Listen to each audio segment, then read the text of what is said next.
Ew, Michael. Why are you beatboxing on my box set? Box set? What box set? My Endless Summer Limited Edition box set, silly. It's filled with a book that's meticulously crafted with 5 different types of paper printed on full color.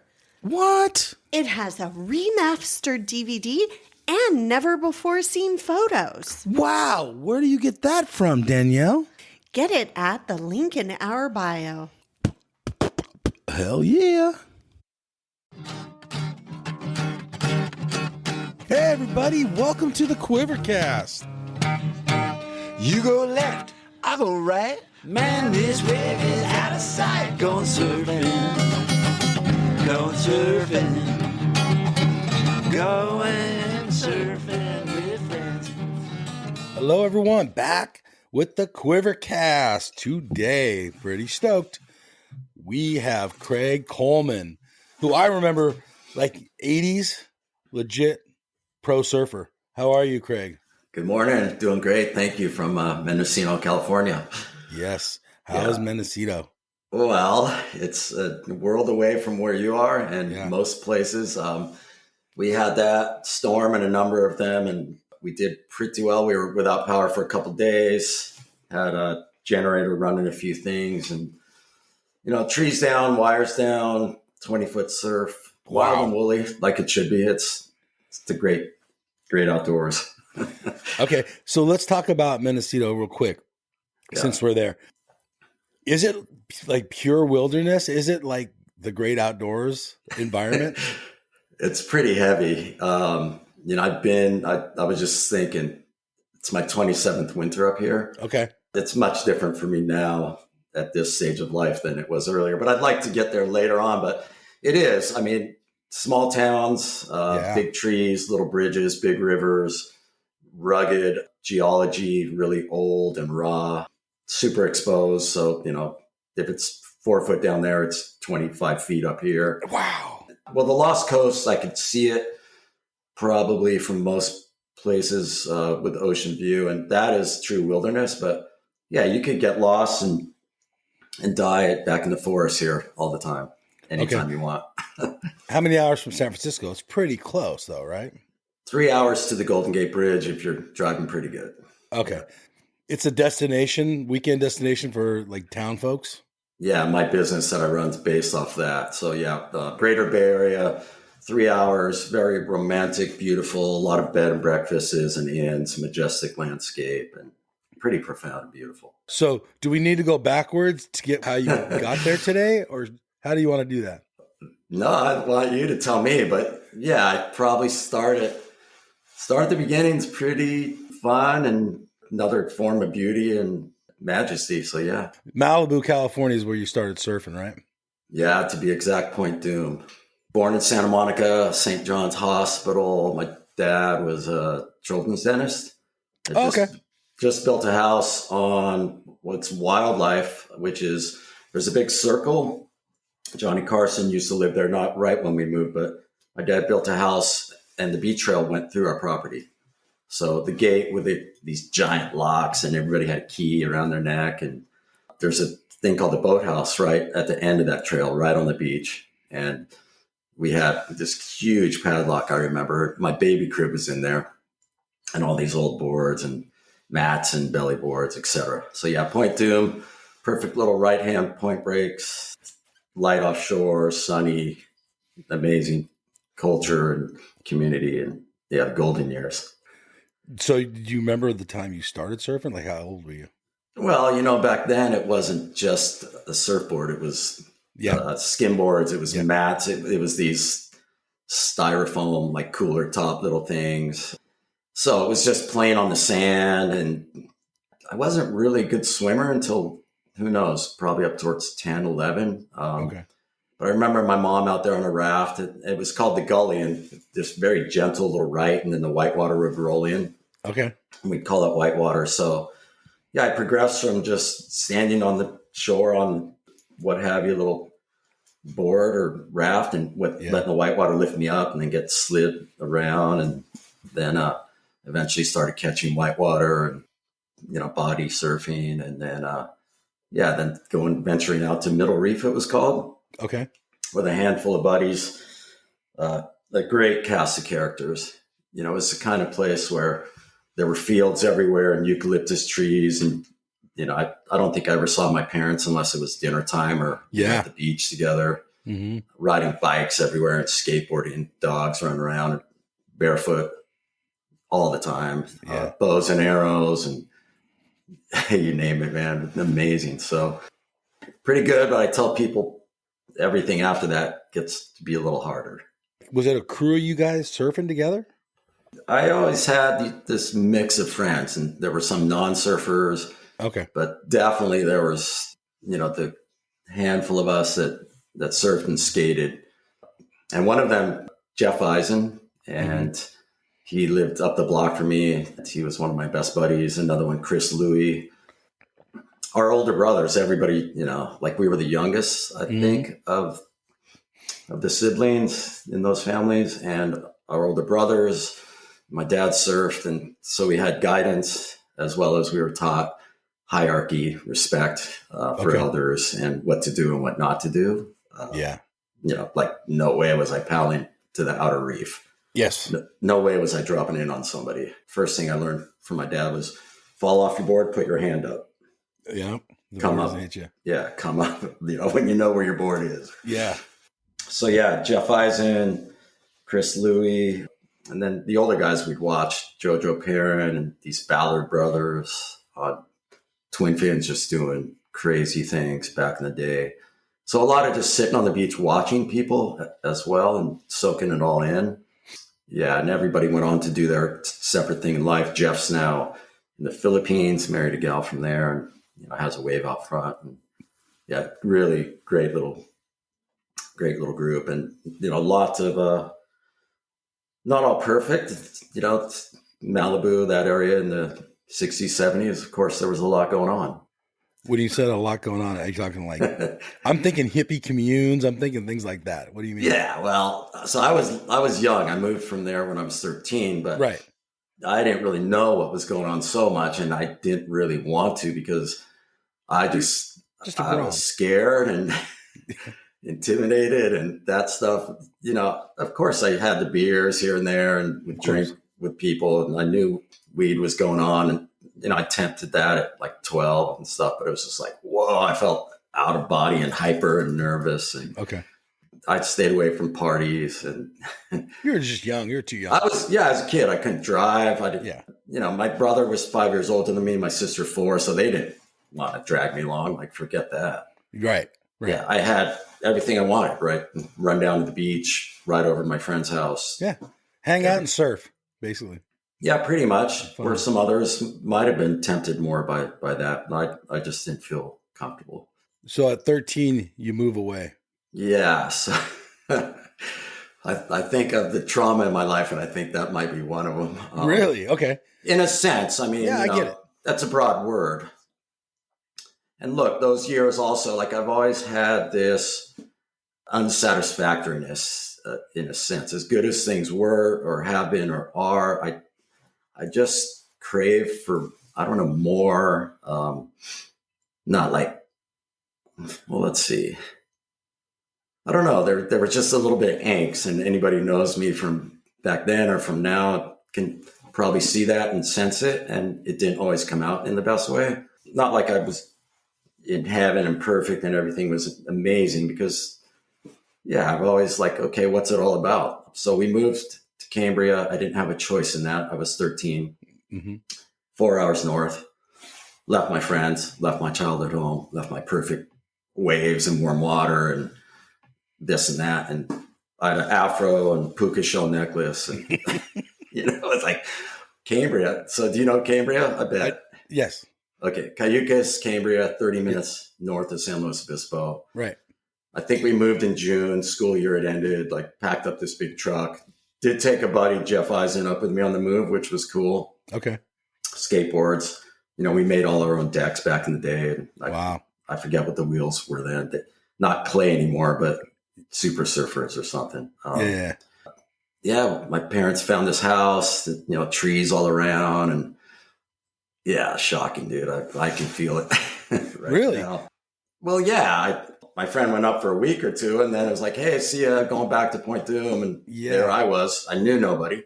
I couldn't drive, and the beach wasn't right in front of the house. Oh, yeah. Rocks, cold water, full wetsuit. Intimidating? Yeah, I didn't surf, I don't think. I might have surfed once from 13 to 16. Oh, really? Yeah. Interesting. Okay. So it became... I see what you're talking about now. Yeah. Entered 8th grade, got stuffed in trash cans. I wouldn't really say I got beat up or hazed, but definitely these people were, like kind of Aggie, FFA, just never seen a young surfer. There were a few older guys around, which I hadn't met yet, but my brother was gone. My sister was gone. It was just my parents and I. Okay. My skateboard, all the roads around there, very quiet neighborhood.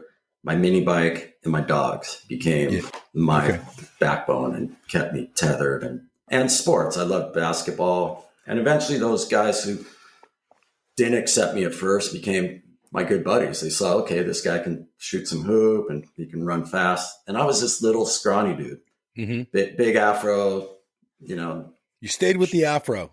That's good. Well, I had this frizzy, crazy long hair when I was young. And then when I cut it, it just friggin' poofed up, dude. So, of course, guess who became my heroes down the road? Buttons and Burke. Yeah, of course. I was going to say Buttons. Yeah.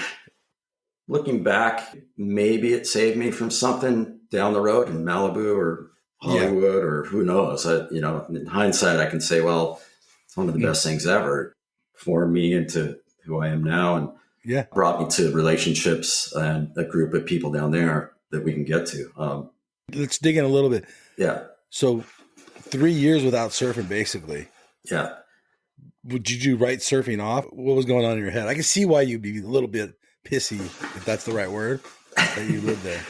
Well, it was a cool time. I had my music and my dogs, my skateboard. So you put your energy elsewhere. Yeah. But it was lonely in a way, and I left everything I knew. I don't think I wrote surfing off. There was really no way to go, and it was so foreign to me. I didn't want to bother my parents for a ride. Definitely not a write-off, because skateboarding was surfing and is surfing, always will be. Yeah. Well, if you want to talk a little more about that age bracket, we can. Well, that was 8th grade, so that was kind of quick, and then it was straight into high school. Coast Union High School, not far from where I lived, 9th grade. Had a couple buddies, at that time that I was going from 8th grade into high school with. But at that point, a couple of guys moved up from Newport Beach, namely the Parmenter brothers. Oh, John and Dave. Another friend named Craig Conklin moved up from Malibu. And then a host of others. So there was maybe 6, 7, 8 of us that met up in high school and were like, we're the surfers, Got my license, got an old Ford van. That was it, man. Old single fan. The Parmenters, did they know you before? No, we met. I think one time my parents drove me down to Cayucas Pier one day, and I think I saw them out. Oh, okay. No, we met in high school. All right. No way we would have met before, because I think they might have moved up I think it was 75. I'm not sure what year they moved to Cayucas, which is about 15 minutes south. But we formed this band of gypsies, in a sense, and kind of outcasts in a way. And I was just explaining this to my family the other day, because, my son's super into mountain biking, not really, ball sports and playing football. And I went through that scenario where the head counselor and the football coach at Coast Union in Cambria, his son was like the star quarterback, and none of us played football. Craig Conklin and John Parmenter played, maybe John played football a little bit. I'll ask him, but they played baseball. They were pretty darn good. Okay. And Craig went on and has a career in baseball now, but we were kind of frowned upon and looked at as losers because we didn't play football. And you guys were outsiders, I'm guessing, because you guys didn't grow up there your whole life. No, we dressed different. We talked different. We looked different. We did Southern California guys. Yeah, but we let it drive us. Like, we took that energy, and everything we saw, we heard, we did, just drove us to become better surfers. Yeah, I didn't know them prior, but we formed this relationship, just priceless. Let me ask you this. Were there no other surfers in high school that like lived there before you guys showed up? There might have been, but they were in their 20s or 30s at that point. Okay, so no one in the high school itself. No, nobody else. So surfing wasn't a teenage sport or art or whatever you want to call it in that era? No. Okay. There? Not even. Okay. And we had come from that cold, that it's super isolated in a way. You'd think, wow, it's only 3 hours from LA. No, it's raw. It's raw out there. Yeah. And things happened where, because we were surfers, because we started competing and traveling, we were kind of almost bringing things back from Southern Cal at certain times that were never introduced or wouldn't have been introduced until a later time. Basically bringing a whole different culture to that neighborhood. Yeah. And the older guys in the area that surfed were, older dudes, bearded, maybe lived on a farm and just had that really cool, like Australian Byron Bay thing going on. And so there's a whole nother story where they hated us, man. Oh yeah, I bet. Oh, they hate us. We were trying to do turns and do this and that and take waves. And so amazing time. Taking the Great White Van and loading everybody up and driving up to Willow Creek, southern end of Big Sur, just listening music loud, so 75, 76, 77 rolls along, free ride era. We go see that at the Vets Hall and just mind blown. We were so amped, trying this and trying that. And we just wanted to be those, taking magazines. I remember Dave crossing names out and saying kook or this or that. That's funny. We were singing We Are the Champions of the World out in the lineup by Queen, and we just wanted it. Okay. Was there a surf culture in Morro Bay at the time? Which is not very far. Well, it's so funny. So we didn't really go there. We'd go to, we'd go to South Jetty once in a while, or this cool little wave called Corners. So there was, and this brings back to another point, people were probably drinking, they were probably smoking. We didn't want really anything to do with that. I mean, we had fun, and there was a group of us that would party and drive into San Luis and go to little like disco things, once a week, but it was always about surfing. Okay. Always. Especially once we started competing.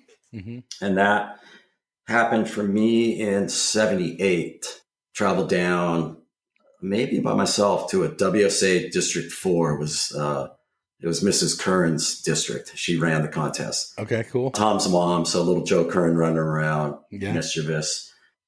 Willie Morris was there. Sam George was there. I took second in the men's. Oh, wow, cool. Santa Clara Rivermouth. And it was just kind of like, wow, that was fun. And I kind of did good. And I don't know, did I get lucky or, well, maybe I'll keep trying. So from that point, we would just load the car up every weekend and drive to a contest.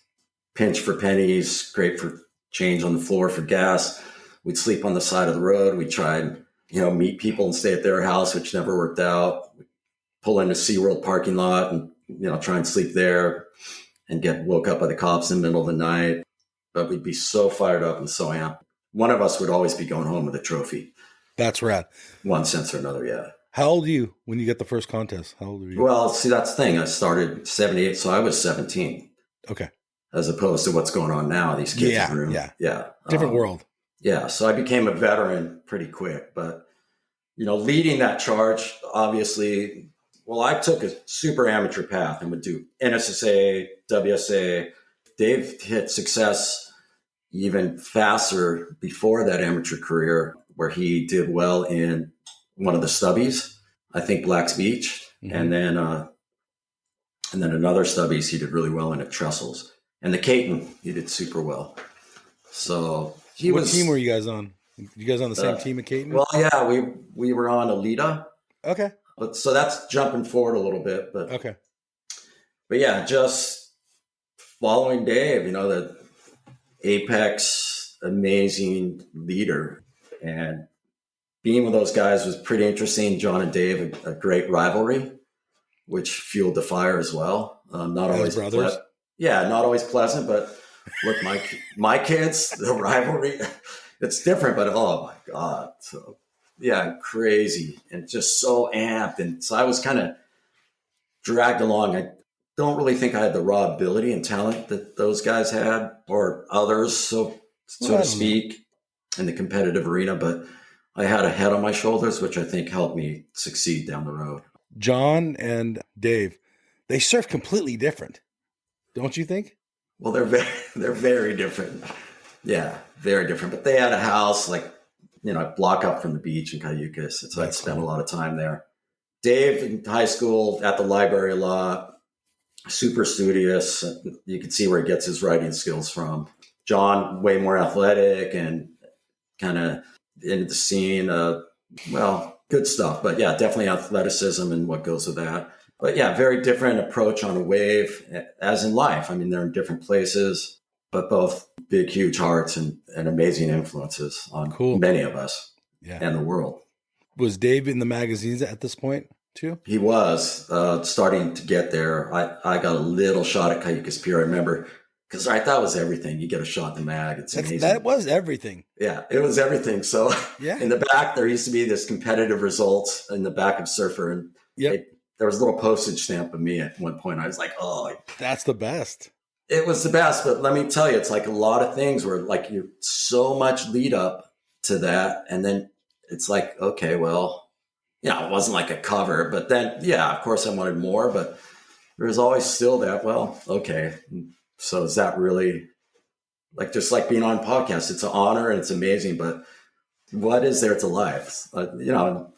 Okay. The meaning of life, Monty Python, right? Yeah, there you go. Yeah. Well, let me ask you this.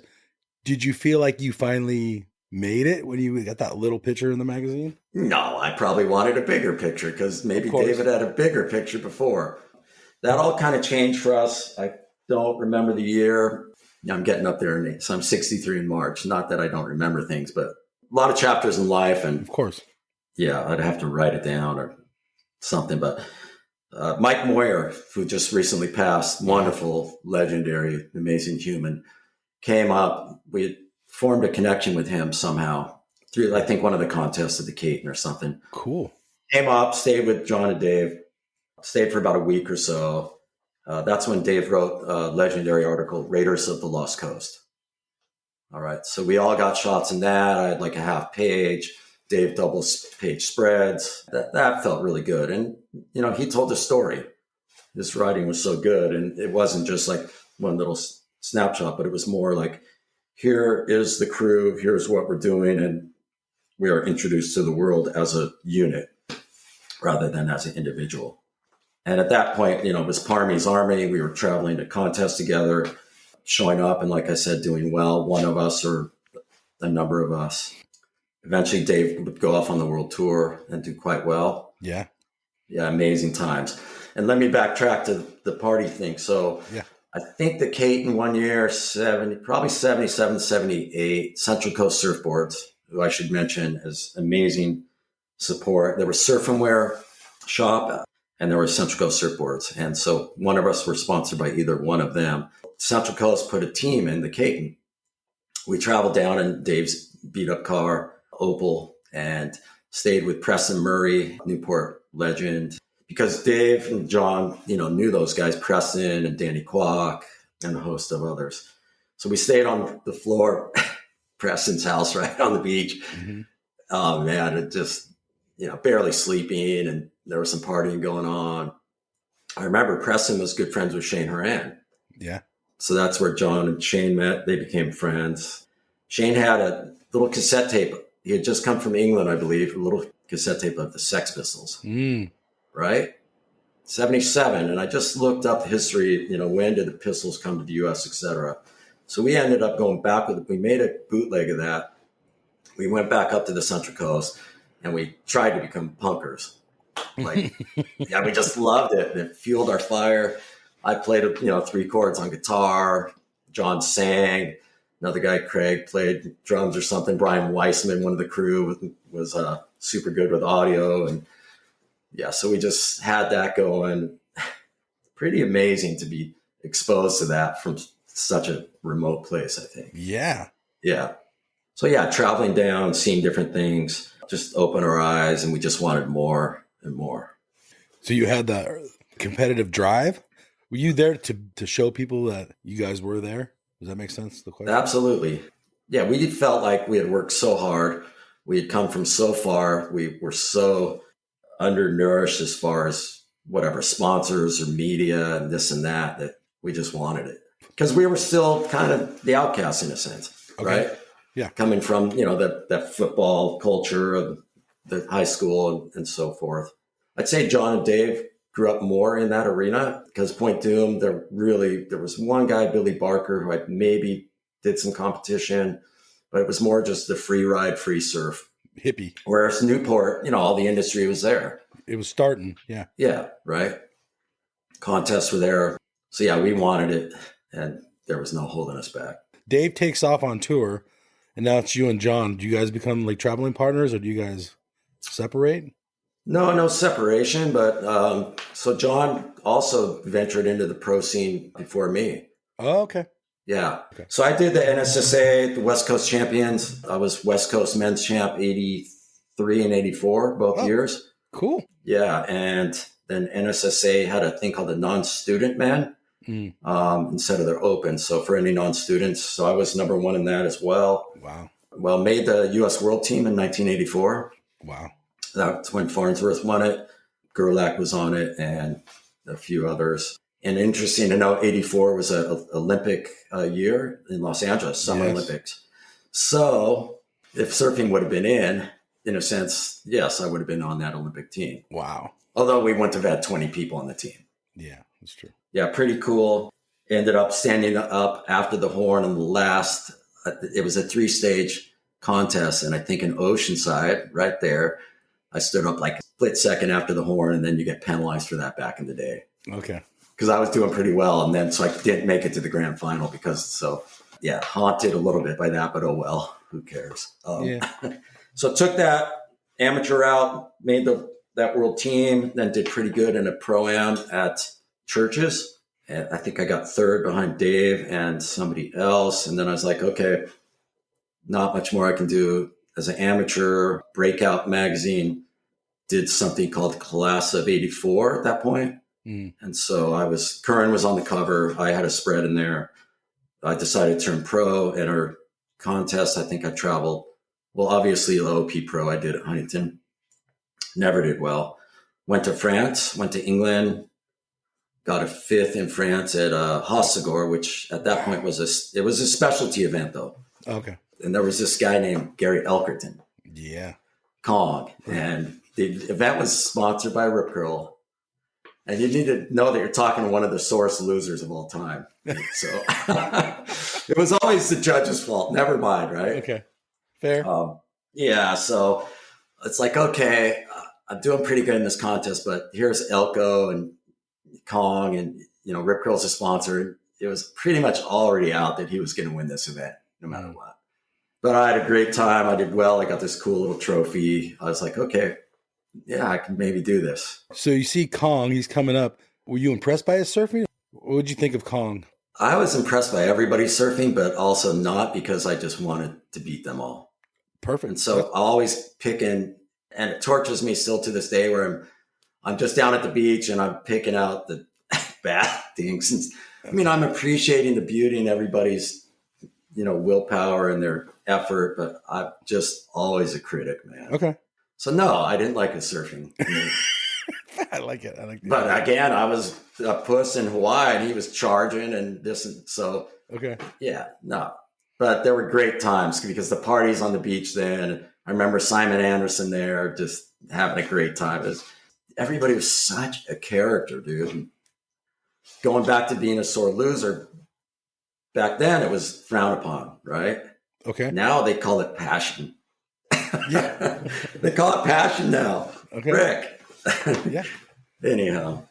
Yeah, I'm coaching this kid up here now, and I saw him out the other day. I was videoing him, and the waves were pumping, and he was doing great. And he's young, and he was getting frustrated, slapping the water. And I called him in. I said, "Come here, man. Let me tell you a little story about this guy that I know." And I told him, I said, a lot of potential, a lot of drive, a lot of skill, all this and that, but something held him back. And I pointed at myself. I said, it's great that you have all that passion, but don't let it get get to you. Yeah. Focus it, let it be energy that can push you forward. So, yeah. Yeah. In this time, was it a friendly rivalry between all you surfers, or was it, you hated each other and you hated each other on the beach, or was it in the water and that was it? Well, great question. Yeah, definitely it's not like it is now. No, there was definitely some rivalries and not any controversy big time, but no, I was afraid of people, I was afraid of Aki coming up and, so that came out the wrong way. When Slater came around, we were like trying to badmouth him. And how could you do that, right? Just because we were afraid. Okay. And you mentioned being human. So no, it's not like today. But all these great personalities. Look, I did some things that I'm not super proud of. Once, PSAA contest at Malibu, a set went by. One guy was hassling me, and I thought, well, if this set's coming by, the judges won't see me from the tower. Mm-hmm. So I kind of grabbed him. I said, "Don't ever fuck with me again." That's great. And they saw that. Okay. I got this big letter. I got a fine. I had to apologize, etc. So no, we didn't all get along perfectly. Okay. Well. Yeah. Okay. I'm going to ask you. You don't have to tell me, but who was it? Well, I think he's riding your hometown boy, Sean Madison. Oh, okay. All right. Yeah. So sorry about that. Just competitive. That's great. Yeah. So 78, I decided to move to Hawaii for 5 months. My family took a cruise, I think, to Hawaii and then spent some time there and then flew back. But on that cruise, we met the Blears family, Jimmy, Clinton, Lord Blears. So my brother earlier than me had decided to go over, spend some time with Laura on Maui. And so in 78, I was like, well, I'm going to move to Hawaii. Like, okay. So I move over. They pick me up. They take me out to their little house in the cane fields. I think I buy a big 7.6 single fin from a board maker called Mana. And I'm at Hokipa, trying to get some waves, having fun. Get a job at Kanapali at the Sheraton. Mm-hmm. Move into Lahaina, buy this old beat up VW bug and just surf all day, work at night. But still, I was just like, something's not quite right. Like, this is awesome. But I was 17. I was a little out of my element, getting sunburned beyond belief. Never trunked it after full wetsuits. Yeah. Met this guy I worked with at the Sheraton named Brad Lewis, who passed pretty long ago. But he was like, dude, winter's coming. Because I moved there in summer. He's like, winter's coming. I'm going to drag you to outer Sprecklesville. I was like, oh, shit. Uh-oh. But I don't know, man. I always, I've ridden some big waves, but never had that nerve, whatever it takes for those guys. So yeah, I miss my friends. I miss my buddies. I moved back. But I brought back this twin fin. That was the first twin fin on the Central Coast. I remember everybody looking at it. There's a great picture Dave has of me holding it up. And you mentioned interviewing Lance Collins. Well, I had that twin, and not long after, Freeride came along. Lance started making twins. Everybody did. Central Coast contracted with Lance Collins, Wave Tools. We all got twin fins after that. Wow. These really cool fins that he made with these slices in them and these channels. And so kind of cool little turning point. What are your parents thinking of you during this age bracket, especially living in Central Coast? Well, so my dad, he surfed when he was younger. Go into Santa Monica. He had a dental practice there. Come back home, grab his trunks, grab his board, go surfing, come in, have a drink, eat dinner, wake up next day, do the same thing. Great dad, awesome, supportive, loving. As the youngest, I think my parents were over it. Like, do your thing. You're not doing drugs. You're not in jail. Like, you're doing pretty good. But on the Central Coast, I was doing pretty good in school. School was easy. I could get B's without even trying. Okay. Again, I wasn't in big trouble. They liked my friends. Yeah, the support was there, but not like they weren't Little League parents. They never went to one of my contests. They did go to one of the World Tour stages in Ventura. Okay. Even my sister went. My mom and dad, my sister, I remember them there. Okay. So supportive, but not there like Jamie George's dad or Chris Brown's dad or something like that. I'd always go down. My parents had a room downstairs, and I'd go down and say goodnight to them. And I waited tables, worked at pizza places, was a lifeguard for a while. Then I remember one night just saying, hey, I'm going to pursue this career. And I do remember my dad kind of, well, what's good in that or something like that. Huffing? So, yeah. But, that was it. I don't think it continued as a conversation. Did your dad quit surfing in the Central Coast? Well, yeah, because he'd come from perfect rights. I think I took him out once, but just wasn't, full wetsuit and rough and rugged and closed out. Okay. He did, which is interesting to me because I watch people that quit and I don't get it, but he'd go to the beach, he'd still body surf, San Simeon Cove, this really cool, protected, beautiful, magical place on the Central Coast. He'd go sit there, read books and body surf and run and hang out with the dogs, etc. Let's talk a little more about the Central Coast. I'm basically imagining, and I think you said it, the surfers that were existing before were like soul surfers, basically. Yeah. Now you got 3 competitive, I won't say aggro, but maybe that's the right word. Oh, yeah. Super. And maybe 5 of us, some younger than Dave and John and I, too. Okay. A couple, we were like our little proteges, too. So, yeah. Did you change the whole scene up there? Well, was there a scene coming on, I guess? Maybe? Dude, we had names for them. We had, and they weren't nice names, but yeah. Of course, we changed the scene up there. Okay, but not like it would be changed in Southern Cal. It took time, and I'm sure it's way different now. But yeah, there were some younger kids that would start surfing, and we'd take along the contests, and yeah, the crowd, the little pack at Cayucas Pier became way different. Wow. And then, but Pismo, we didn't really go much. It had a thing going on. The Rock had a thing going on. And so other people started going to contests, but nothing like us. But Pismo did have a scene.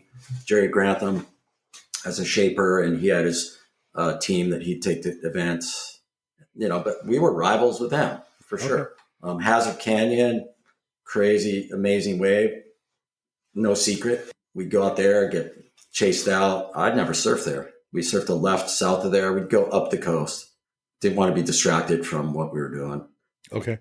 Yeah, but yeah, great question for sure. I'd love to hear. Some of those guys are my buddies now.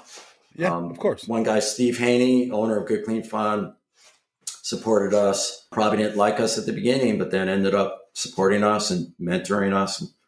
Great. That happens all the time in life. Yeah, totally.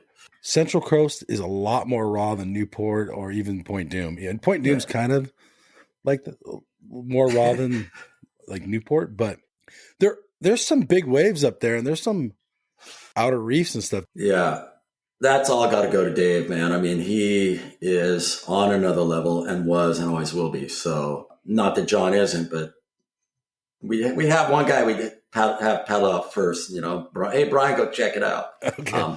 But we were walking into new spots, forging ahead, naming spots. Yeah, rocky, probably not really rideable, but yeah, scary, big, rough, rainy, lightning, poison oak, trails, kelp. Oh yeah, huge kelp. Sea life?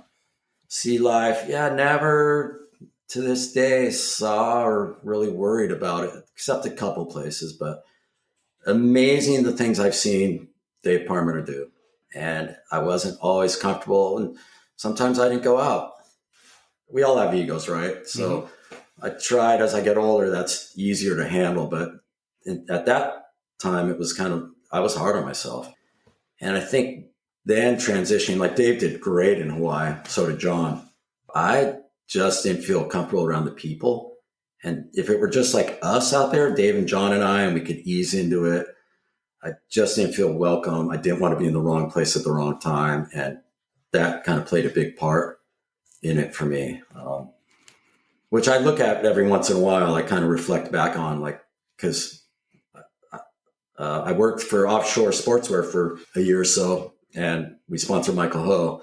And I remember one conversation with him. I was like, Michael, I just want one of those perfect pipeline waves, just stand up and soul arch in the barrel. He's like, Brian, come on, I'll get you one. So yeah, definitely big, rugged, rough, amazing, and character building in a lot of ways. On that, you said Dave was at a different level, and sometimes you wouldn't go out. Yeah. Was there pressure from Dave for you to go out, or did he understand and he knew you? Well, Yeah, pressure, not necessarily verbal or physical, but I think it was there. But I think he didn't care much because he just wanted it for himself. Okay. All right. And I'd be the guy videoing or something sometimes. And so that was great too. Yeah. Because I document it. So one thing about Dave and I is we both love photography. My dad's been an avid photographer forever. We worked in yearbook together. So that's why he's got an amazing catalog of photos from that era. And also we got into Super 8 before VHS. So we make movies together. He was the main part of that, but I would film a lot. We'd edit, with the little splicers and the glue. Then we turn on it, Boston on the, and try and synchronize it on the turntable. So many things going on, man. I could talk forever. And what really needs to happen is like Dogtown and Z-Boys, like a documentary. Be unbelievable. And with him writing it, I think, there's producers, Sam George was a big part of that area. Dave and Sam were good friends for a while. And Sam and his brother lived in St. Louis and worked at Surf and Wear, et cetera. So it could be an amazing production. I look forward to it at some point. Is there a lot of archived footage? As you said, you were videoing and stuff. Is that stuff been put away? There is. I'm sure he has a bunch. I have a little bit, although in the 40 moves that I've done, I think some has gotten lost, unfortunately. Yeah. But I think Dave's pretty much maintained it really well and has that. If you look at his website, you can see amazing. You should go to his website and check out photos. Definitely. Yeah. I'll send you a link. Okay, cool. But yeah, incredible times, man. Just like once in a lifetime opportunity. And so, like I said, looking back, the opportunity my parents gave me from that move is beyond. Everything I have to this day is because of every choice that they made. Although at the time, it wasn't easy for me. It seems like just the short conversation we had about your father, when he moved up there, he kind of changed a little bit. Kind of lost surfing maybe. And yeah, but he just was in it for sitting out there with buddies and looking at the ocean. And, okay. He would he'd wear this old hat, this little terry cloth hat when he surfed, and he sewed on a little fishing bobber to the top. Okay. And he called himself part of the Old Man Surfing Association, although at that point he wasn't old by any sense. Uh-huh. He's 100 now and still. Oh, wow. I'll see him later today. Oh, wow. Cool. World War II veteran, moved from New Jersey when he was 6 via the Panama Canal with his mom, who left his father. He just wanted a change in life, and he would have to drive to Santa Monica. He thought the traffic was bad in 74, like from Point Dume to Santa. Right. Yeah. Yeah. No, my kids are pissed at them because they sold the dream house, like right in Point Dume, for who knows, $140,000. Yeah, I don't feel like it was a quitting or a giving up. When I look back on my parents' life, I see the moves that they've made, because I followed them here now. I see the moves that they've made as taking 10 years off their life. New challenges, new friends, new beginnings.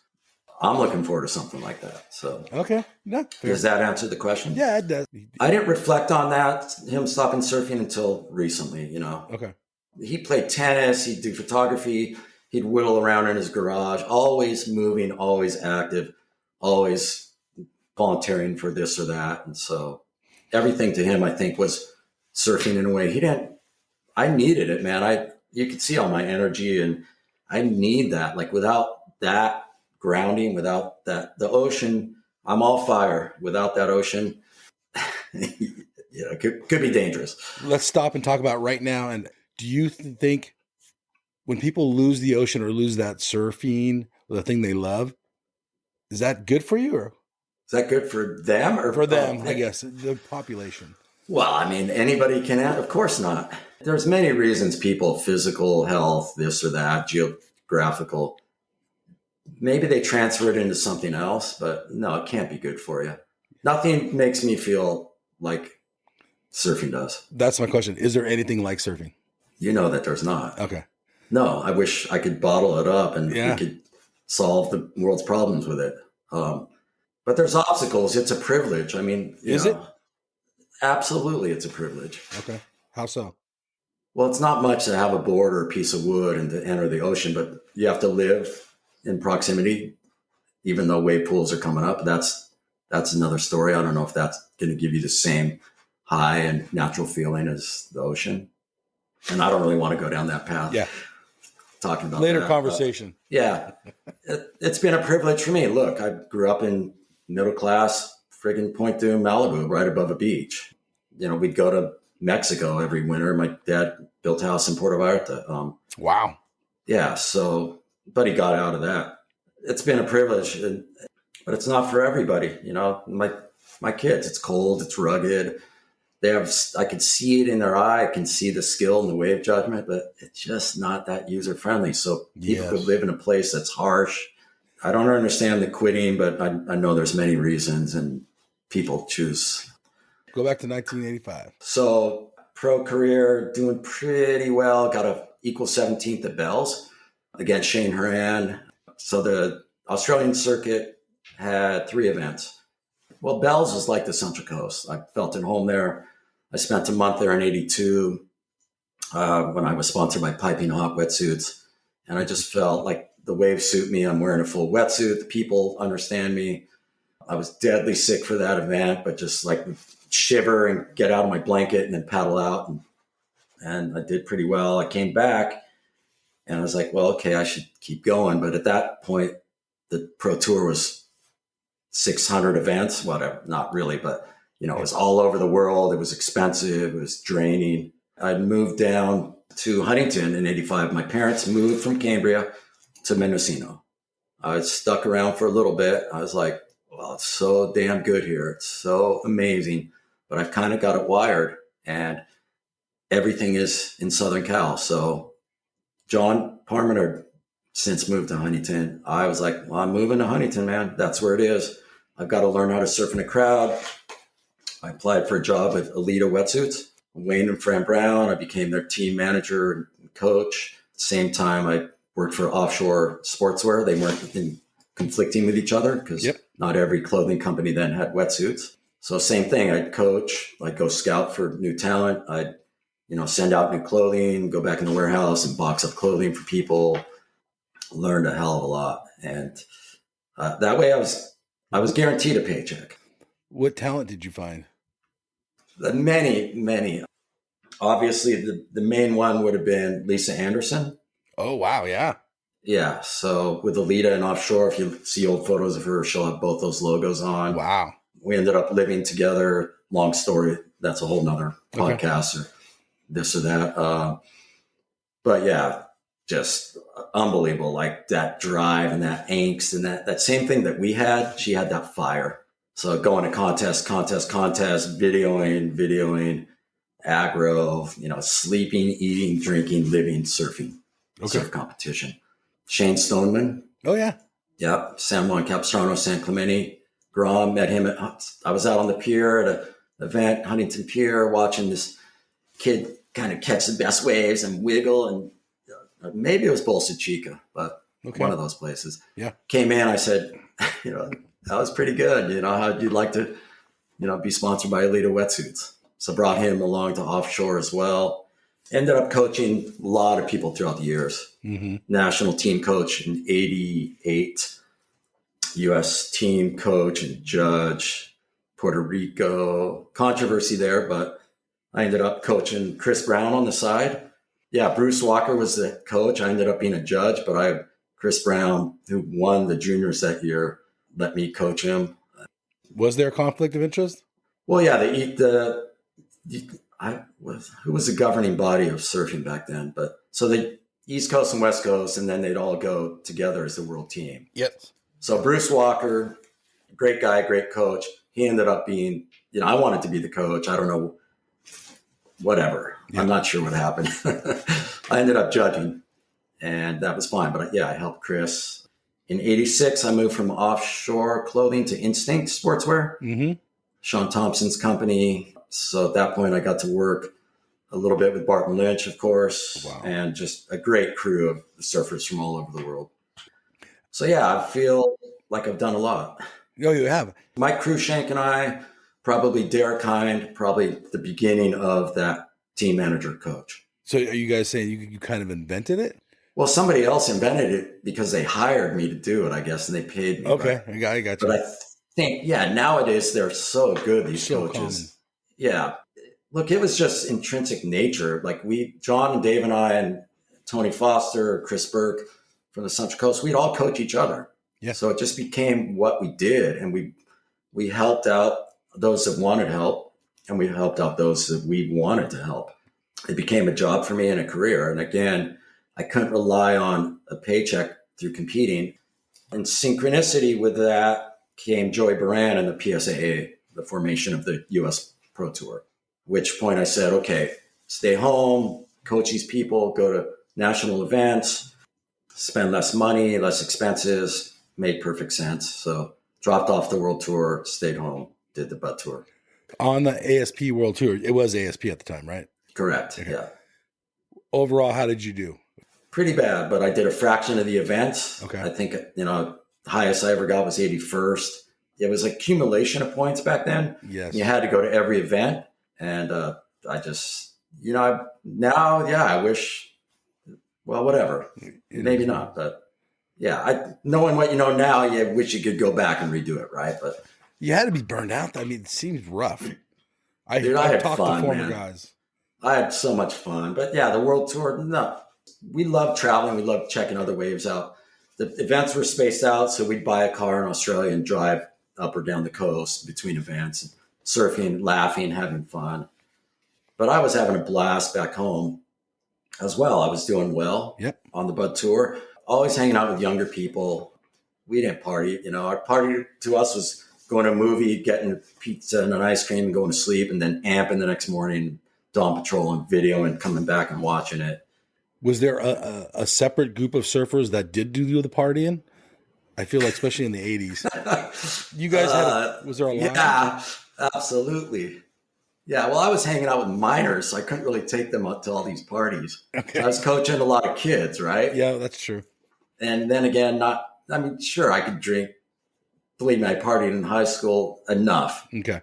But not a lot. I could drink some Heineken Dark and skateboard, fall on my shoulder and this and that. But I was hanging out with younger people and just trying to stay focused. Never felt that comfortable maybe coming from the Central Coast, because we'd go into these little discos and then we'd go home to the Central Coast. Yeah. Less population, less, I don't know. It's just. Yeah, it wasn't Newport Beach. No, and I remember, I think Dave has a saying where, if you don't stay out late at night, nothing bad's going to happen to you. So true. Yeah. That's true. The other pro surfers, the ones that I think of, because that's the stories you hear. The 80s was a wild time as a pro surfer. Come on, they're right in your backyard. You got Todd Martin, Gluefoot, Cleet Hamilton. Amazing talent, amazing humans.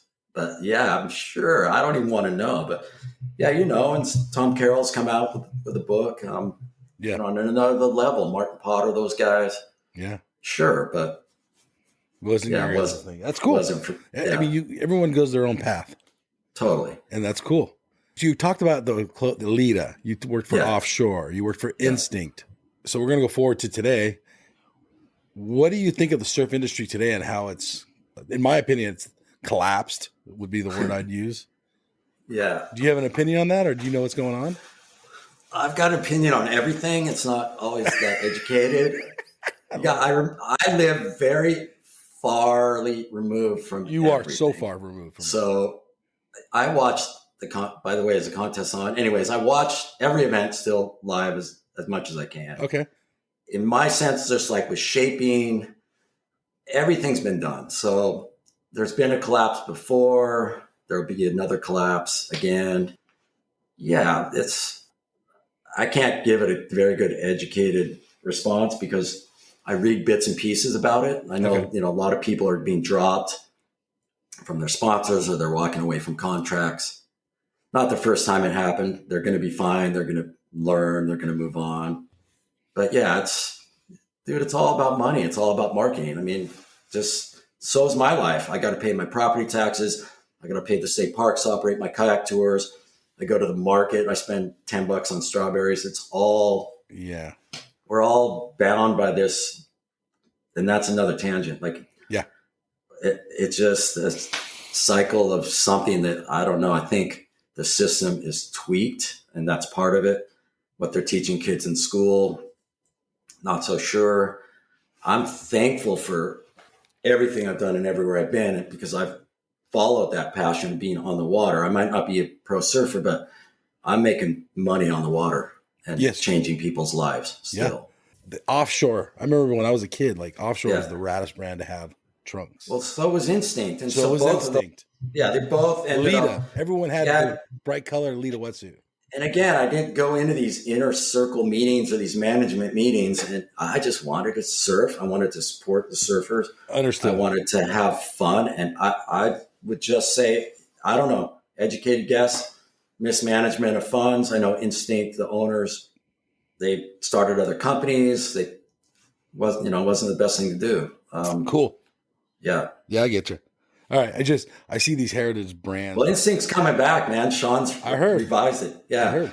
So look for that. Yeah. And I think it's the right time. I think it's for these, I don't know if you want to call it heritage brands or other brands. It's the perfect time to jump in a company that run by a surfer. Yeah. Is the way to go, in my opinion. And Instinct had this sticker that said, "Surfing is life, the rest is details." So there you go. It needs to come back. All right. So I've been there, but I've also, so I was never in the circles, and somebody could answer that question and know exactly what was going on and why. It's, from an outside perspective, it's sad, in my opinion. Again, I just want to go have fun. And then again, surfing, is it corporate? At the end of the day, you just want to get in the water, right? My opinion, once again. Well, people need to live. They need to eat. They need a roof over their head. That's true too. But how much roof do we need over our head, and how many choices of food do we need? So good point.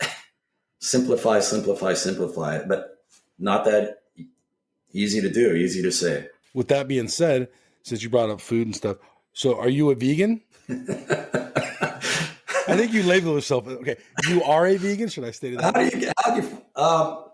Well, so I think I'm going on 9 or 10 years of plant-based, although I do eat a few eggs. Okay. Now and then, a little bit of goat cheese. I ended up marrying a gal from Chile. I traveled to Chile in 2001, my first trip. Mm-hmm. After like 5 months, she moved here. Mm-hmm. And I think we all became vegans after she watched these videos and just felt it was the right thing to do, probably 9 or so years ago. All right. Now, my daughter's 12 now, is eating some meat. My son's eating some chicken, some salmon. So why did you become vegan? I guess the movie changed your attitude towards meat consumption? Well, I watched Cowspiracy. I've always, my love of surfing, my love of animals. I moved up to Mendo. Surf industry took a dump in 90. Instinct failed. I moved back to the Central Coast, moved out to this ranch and started a shaping room in a barn. Mm-hmm. Started shaping. That lasted about 2 years. Epic times. Yeah. Moved up here. My mom sent me a flyer about a marine science program at this little college up here. Yes. Moved up here in 92, College of the Redwoods, entered this course, this professor named Greg Grantham. There was like 10 of us in the course and took every class that place had to offer in biology, marine biology, birds, mammals, so cool. You name it. And just learned so much about fish and mammals that when I go out free diving and I'd have my spear looking at this fish, I was like, well, you have a swim bladder and you have these crazy otoliths in your ears and you've adapted through all these challenges and you're 30 years old. I'm not going to shoot you. So that kind of started even with taking red abalone up here, mm-hmm. which were just prolific. But I just never felt right just taking that life for a little bit of a meal. Okay. And then, I think I watched Cowspiracy, learned about the detriment of animal agriculture to our planet, which is pretty unique and special. Back then, it wasn't like now you can get, I just made my kid breakfast sausage in the morning that was like mind blowing. So like tastes like sausage. So back then, you didn't have all these cheeses, all these so-called meats. I don't know, philosophical, ethical, health-wise too. There's a lot of information showing how good it is. Okay. And my labs, my charts have been amazing. Oh, it's made you healthier. Well, I don't know. Probably. Okay. Best guess is yes. I feel good, man. And cool. I'm pretty active. I mean, it's gloomy and wet and I'll probably go out and do something. But yeah, I can keep up with a 15-year-old on a mountain bike. That's rad. Yeah. Well, we should talk about getting older and aging, but I think the plant-based thing has helped. And there's so much knowledge out there about protein. And if you just supplement a couple of vitamins here and there, you're pretty solid. You also work for Patagonia too, right? Yeah, that's a big chapter. Thank you. So I graduated that marine science program. Yeah.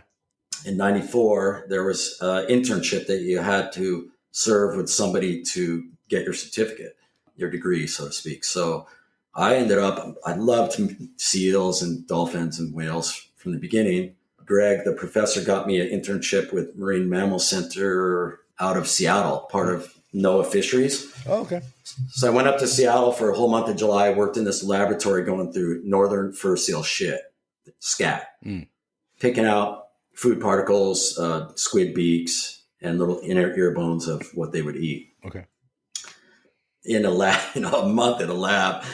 The guy who headed that up was so impressed. We hit it off. He was like, "You got to come next year and do the field work with us up in Alaska in the Pribilof Islands." So I was like, "That sounds good. Are there waves there?" I said, "Well, actually, I'm an old surfer from Ventura. I think there's waves there, but I don't have a board or wetsuit." I said, "Look, if we can surf, I'll bring you a board and wetsuit, and cool.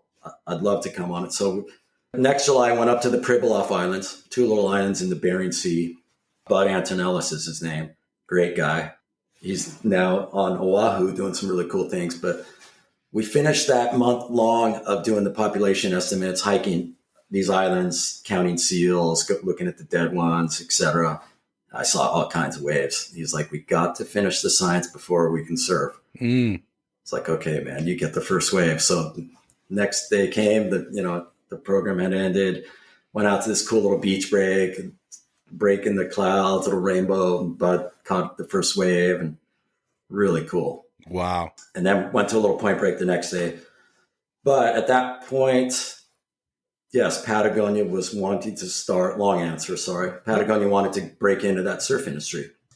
Dave was married to Rel's son at the time. Yes. She was friends with the owners of Patagonia, Yvonne and Melinda. Dave said, "Well, why don't you, maybe you should apply for this job. Check it out." I was like, "Oh, okay."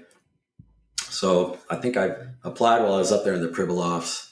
At the same time, I was applying for my undergraduate degree at UC Santa Cruz because they had an amazing program on dolphins. I wanted to study dolphins. And I came back from the Pribilofs and went down to Ventura for a final interview. It was between myself and Tyler Calloway. You know Tyler, probably. Okay, I know the name, yeah. Yeah, FCS fins and Yep. Great surfer. Came down to us too. I interviewed, had to write this, I forget, the sample project. Dave helped me on that. Ended up getting that job and then moved to Ventura the day I was supposed to start UC Santa Cruz. Oh, wow. Yeah, Patagonia. What a shock. Yeah. Lot to learn, man. What do you mean, a lot to learn?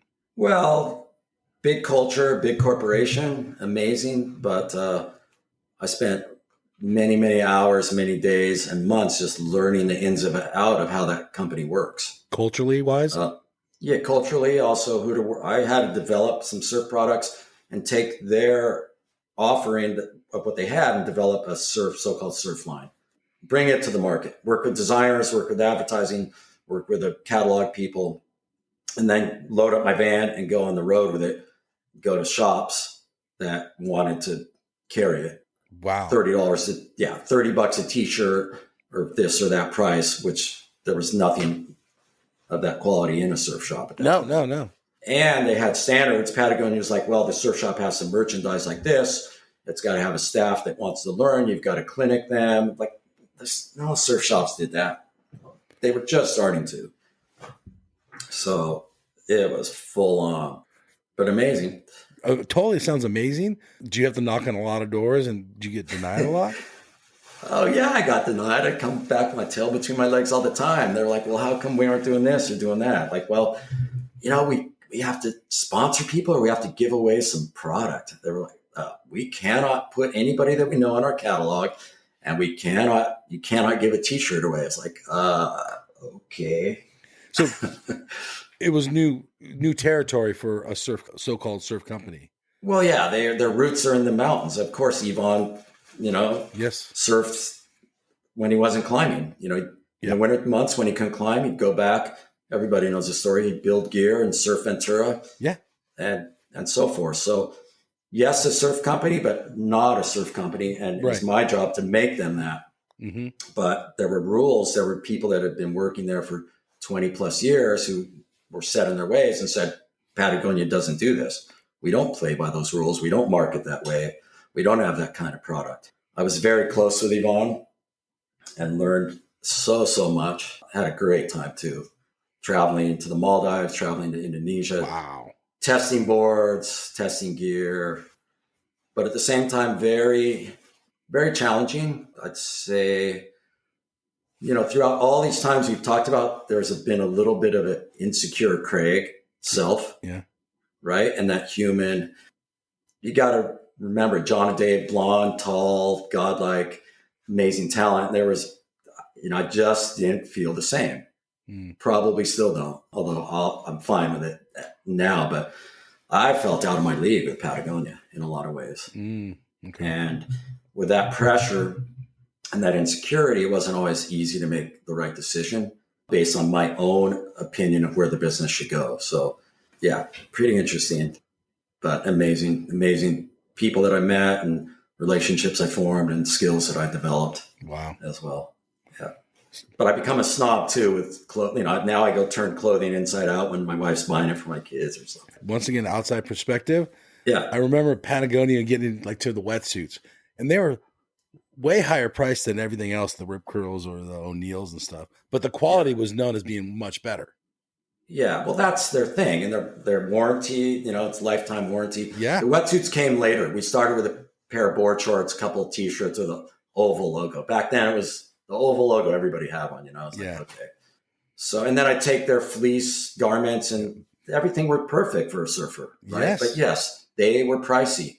So how were we going to convince the surf public or the surf buyer, surf consumer to spend on the Patagonia piece instead of the Quicksilver if we couldn't educate them about quality? That's why I had to work with the staff in the shops. Yes. And so they would have the presentation and the knowledge to know why they're spending extra 10 or 15 or $20.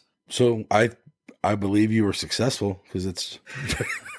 I don't know. I think I might have paved the way. You paved the way then. Okay. And let me tell you, I think I paved the way in many things, although I don't get credit. I'm not really looking for it, but yeah, just always a different way of looking at things and a little bit rebellious and somehow in the right place at the right time. I was talking to Shane Stolman the other day because he had this beard way before it was cool to have a beard. And I had Patagonia sponsor him. I used to make movies on the Central Coast, and there's some amazing footage, and the soundtracks aren't legal, but these movies didn't go anywhere. But I made movies before the Malloys and did this before that person or did that before that person.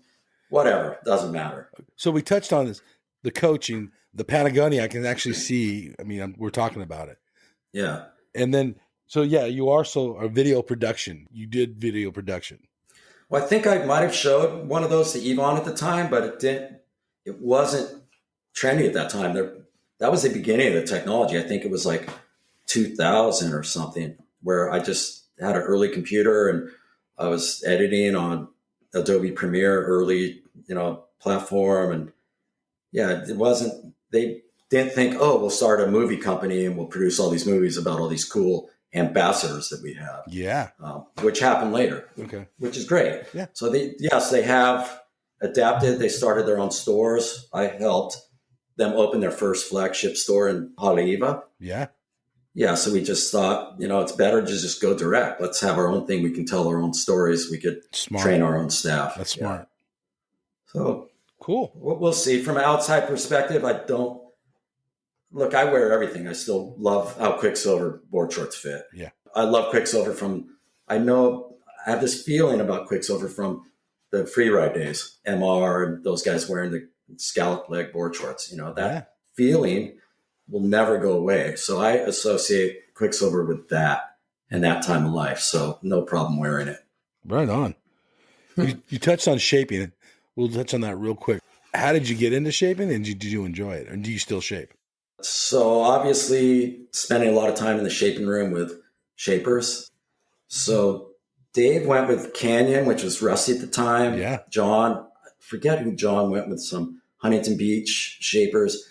I worked with a guy named Rich Reed out of Santa Barbara. Okay. He had what was called Spindrift, and he had done some shaping. He and Al Merrick know each other real well. Yeah. Bob Hawkinson had the glass shop where Channel Islands and Spindrift was really Bob's brand. And so I spent a lot of time in the shaping room. And I think Dave and I would strip down some boards. Dave shaped before me, but I remember doing one. I still have it in my garage. It's hanging up. I think I did one in 85 and took it down to Hawkinson to glass and just messed around with it. And then when I lived in Huntington, Costa Mesa with Greg Mungle, legendary Mungle, who had a glass shop and fin company, we would shape some boards in like 24 hours. I'd get him a big gulp from 7-Eleven.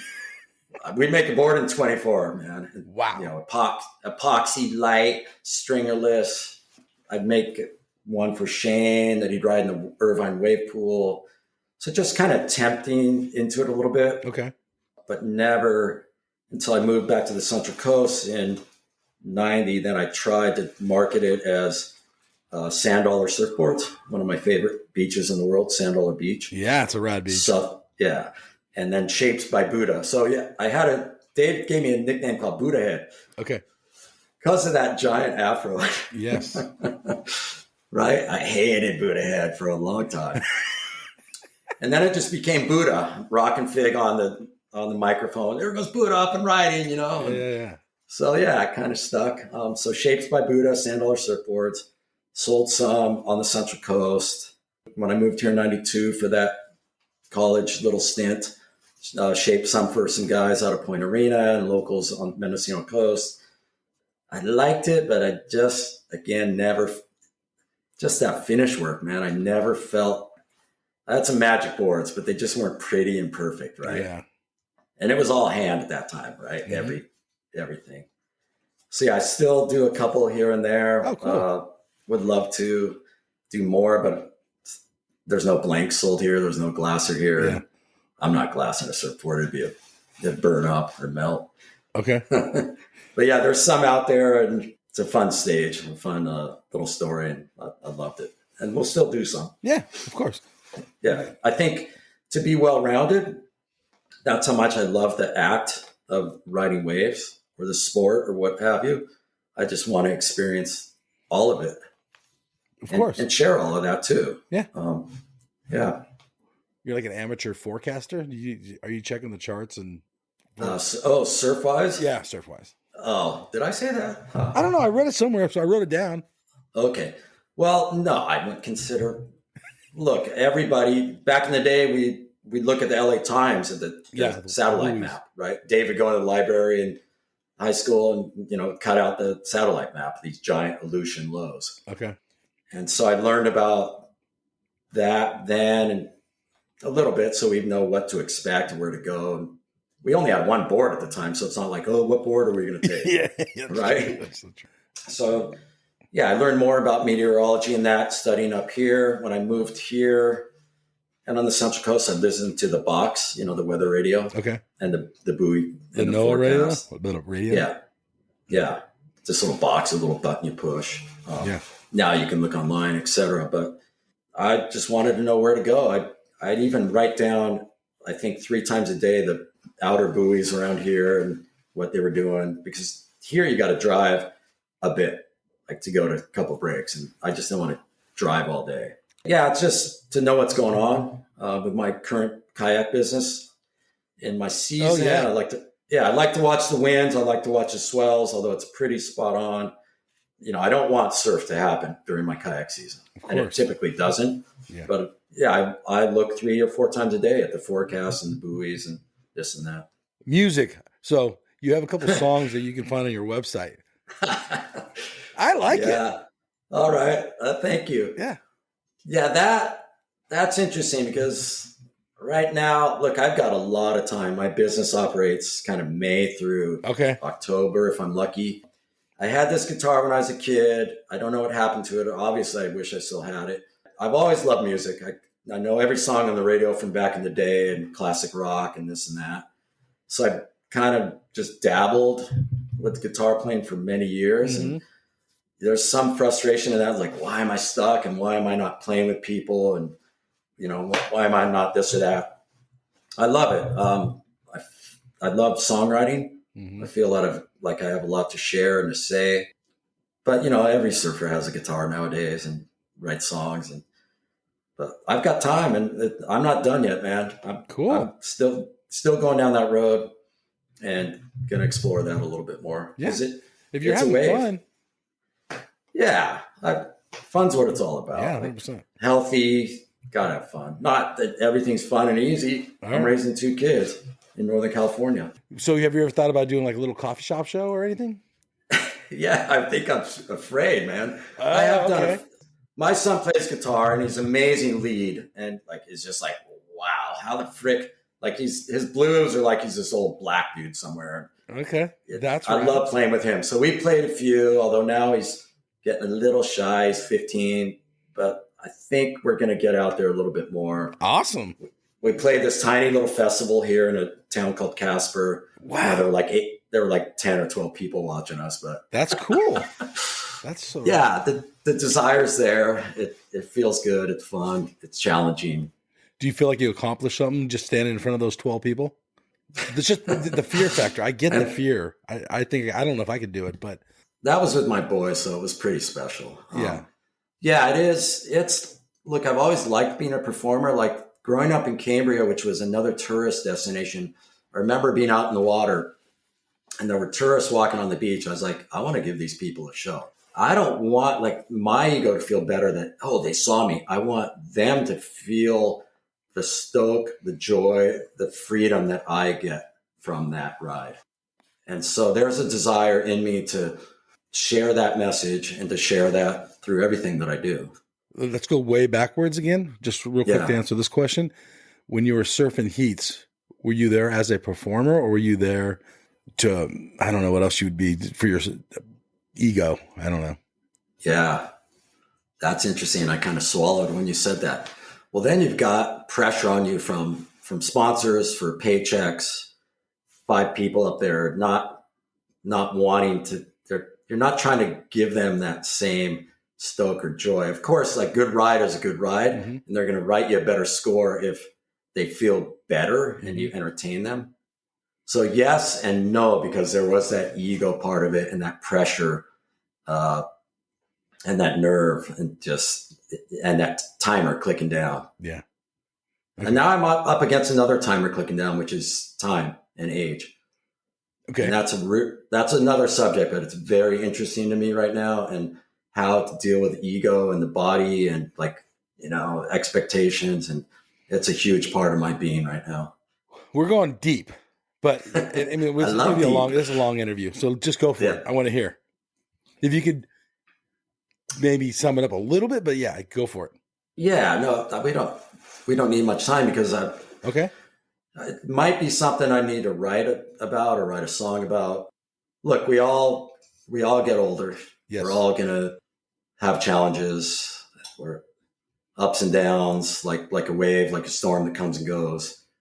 How do we deal with that? How do we operate out there in the public? How do we treat ourselves and the others around us? I don't think we have much choice except to learn and to grow and to do it gracefully. Not that I'm pulling that off every moment of the day, every day, every month, every year. It's possible. But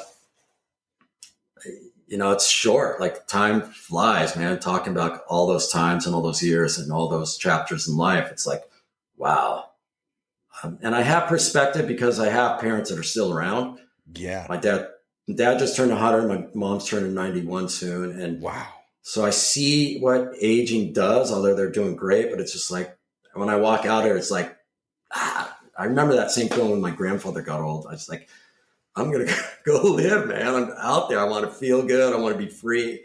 I want to experience. And so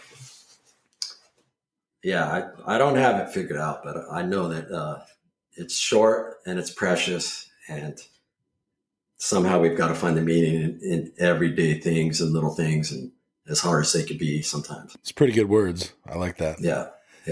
And I don't know if any of us will figure it out ever. No. I think that's the part of life, figuring it out.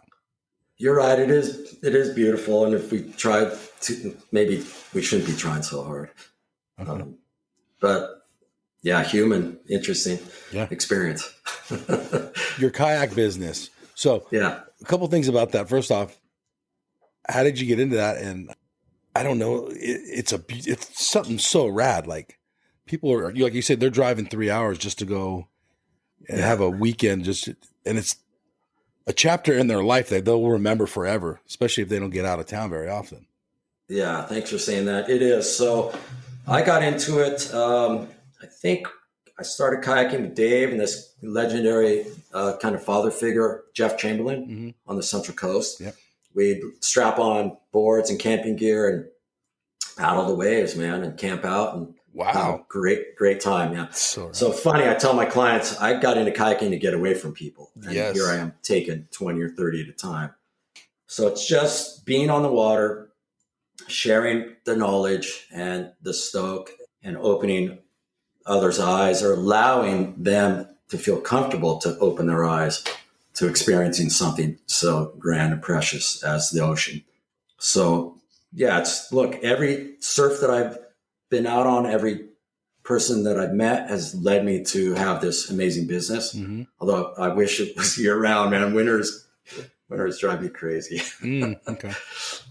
It's a special thing. My kids go to work with me. They're super dialed on the knowledge, the routes, the conditions. Really amazing that I have this opportunity. That's right. Yeah. And does it help with your marine science background? You can point things out and show people. Like huge. I retain so much of that knowledge because I talk about it every day during the summer. Mm-hmm. And if I were a biologist, I wouldn't be making the money that I make. I wouldn't be having as much fun that I have. And yeah, absolutely. So are these coves protective? So I'm interested in that, like keeping away from the surf. Like you said, you want to keep away from the surf. Yeah, there's no surf, and it gets real small up here in the summer. It's windy a little bit out of the northwest, like anywhere. There's these offshore rock formations called sea stacks, and there's these headlands, like these points that stick out. And so we go through these caves and tunnels and wrap around these little channels. Yeah, I watched the video. It's sick. Yeah, so it is designed by nature perfectly, like I could not have even imagined. I started working for a guy that had the business in 92, 93, 94 when I lived here. Mm-hmm. And then when I moved up here in 2000, I worked for him a bit. I was still on the road for Patagonia, but he would go through health issues, et cetera. And eventually it was just like, dude, I'll sell you my business. And I was like, perfect. Wow. I'm on it. Took it to another level, and here I am. Okay. So, yeah. So you have this marine science background, but you also have this surfing background. Obviously, you have a love for the ocean, and you've been all over the world. Is there anywhere else you would like to live? Or do you think this is home and this is where I'm at forever? No, thank you. Like my parents, like I mentioned, they moved a couple times. Yes. Malibu, Cambria, Mendocino. Yes. I've seen it revive them, although I'm not going north. No. Too cold. Met my wife in Chile, fell in love in Chile with the people, the place along that point. Oh, I bet. And yeah, I'd love to live down there a bit, parts of Europe. I just think life shouldn't be in one place for too long, although it's a great home. It's safe, it's quiet, it's healthy. But I'm craving at this stage in life other things, even more population, making new friends, reinventing myself, certain parts of myself. No, this isn't it. Okay. But replicate this somewhere, and the good things about it, pretty tricky. Maybe Portugal, maybe Chile. I love that question because part of me doesn't feel really at home. I got used to being on the road so much through surfing, so much through Patagonia work, et cetera, that I just am antsy sometimes. The grass is always greener, right? But I'm old enough to know about that. I just think there's so much to learn from other people and other places. Well, my kids experience that too, because they crave it as well. I'm not going to lie. I'm surprised by your answer, but that's cool. Really? I love it. Yeah. Well, if you lived here and maybe like 10 other guys, I mean, there was a great group of folks that surf around here, but like for the last 2 weeks, it's been on Surf Bowl, so I haven't seen them and hung out with them. Yeah. I get that. And we all have like 2 acres or 3 acres, and we're spread out. And yeah. It's really a different culture and different scene. So yes, because maybe I'm looking at it from my perspective of Southern California. I would love to be where you're at. Yeah. Well, we did Thanksgiving a couple years ago on Oceanside, and I just walked and scored perfect waves. We walked on the boardwalk, but yeah, I didn't want to drive anywhere. Central Coast, probably still, my tribe is probably there. Okay. Maybe I'm not so understood up here, but there's all kinds of other reasons for that. You know, the weed industry, not being part of the weed industry, and okay. Yeah, really, really interesting. All kinds of cool stuff. I talk fast too, so thanks for listening. No. Okay, so we're going to end this with this. How is the surf up there, and are you guys welcoming to outsiders? Me, I love outsiders, man. I will give away there are no secrets anymore, and I'd love to see anybody. I think for the most part, yes. The surf is intense and rugged and extremely inconsistent and pretty average, but beautiful and majestic, bumpy, tricky, cold. Yeah, it's a good challenge. Okay. But, you know, there's always swell. It's just like, okay, can we find somewhere that doesn't have any swell? Yeah. But then there's the sandbars, super long answer. The currents don't get a certain way. It's kind of a weird wasteland for surf, whereas like Sonoma County, probably better. Humboldt County, probably better. It's so raw and rough and rugged. You've got the San Andreas Fault that comes right out through Point Arena that changes everything. And we're oriented directly onto the wind and the swell. And pretty crazy place, man. What kind of board are you riding right now? I've got... what's your go-to quiver, I guess? That's funny. I've got a few that I found on Craigslist from a guy in Lucadia. They're custom Machados. One's a Seaside, and one's the Seaside 6'4". Okay. Seaside and Beyond 7-footer, epoxy, not Firewire technology, but I do have a Flat Earth 6'2" from Firewire, Slater, Aquila Ipa. So I'm going to be 63 in March. I think I'm going to allow myself to go to like a 6'3". Yeah, you're riding short boards. I'm trying, man. Wow, that's cool. And how often are you surfing? Well, I know the weather's bad and stuff, but like average. Right now it's one or twice a week. We had pretty darn good fall where I would get out every day. Wow. Okay. So it's got to be small and clean, and then it's still like 6 to 8 foot on the face. Wow, that's big. Yeah, it's on average through the winter. It's 10 to 15 foot every day. How many guys out with you, or gals? Well, there's nowhere to surf on those days. Okay, 4 to 6 is a crowd. If it's more than that, it's all friendly and fun. And one more stupid question, I swear, but I do. No stupid questions. I do believe in this, but you're kind of in the area where I believe there could be a population. Bigfoot. What do you think of Bigfoot? I love it. My wife's brother was just visiting. He just found out about Bigfoot. We just found out? Country. He's from Chile, Santiago. He just came here. I thought everyone knew, but go ahead. No, he knew about it. He just didn't know we were in the country. Yeah. What do I think about? I'm not walking around in those forests at night, man. Okay. I watch those documentaries. I know what movies can do and angles and perspectives. Something's out there. Okay. I like it. Right now, we're watching X-Files at night. I never watched it before. That's good. And unbelievable. And yeah, the truth is out there, and there's something out there. And that's a whole nother rabbit hole. But okay. I'm going to wrap this up, but hold on. Yeah. So you're watching X-Files, and I can't think of his name right now, but I know his name. Oh, Chris Carter. Yeah. Are you friends with Chris? I'm not, but obviously should be. I think Sam George is, and yeah, I love the fact that he is who he is, and he's done what he's done, and I'm really impressed. Yeah. All right. Yeah. I got to interview that guy. Is he still surfing? I wonder if he still surfs. Well, that'll answer the question that we talked about earlier, and you can find out why if not. Okay. There you go. Craig Coleman, thank you so much for coming on the QuiverCast, man. I'm super stoked. I had so much fun. Yeah, that was fun. And great questions. And man, I know I talk a lot, but I'm excited and talk fast, but that was super cool. All right, everybody. This is Mike and Craig, and we are out of here. Thank you. Thank Ciao. you. All You right. go left, Cheers. I go right. Man, this wave is out of sight. Going surfing. Going surfing. Going surfing with friends. Ride this wave to the shore. Paddle out, I'm gonna catch 10 more. Going surfing. Going surfing. Going surfing with friends.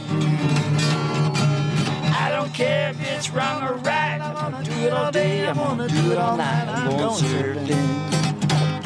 Going surfing. Going surfing with friends.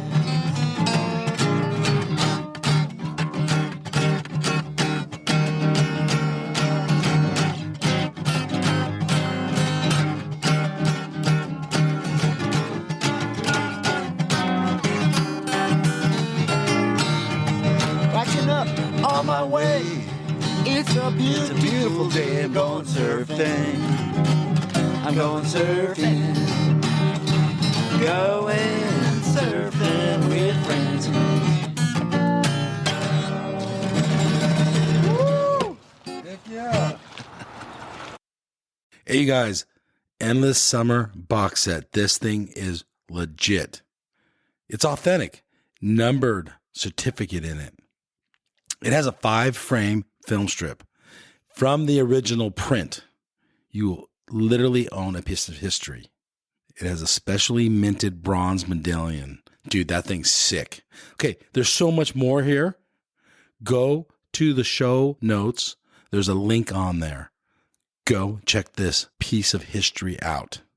This thing's rad. Seriously.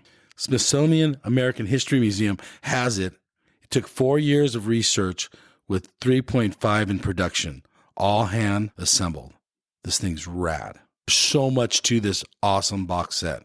Remastered DVD, sharper images than the original film, but dude, this thing's so sick. Link in the show notes.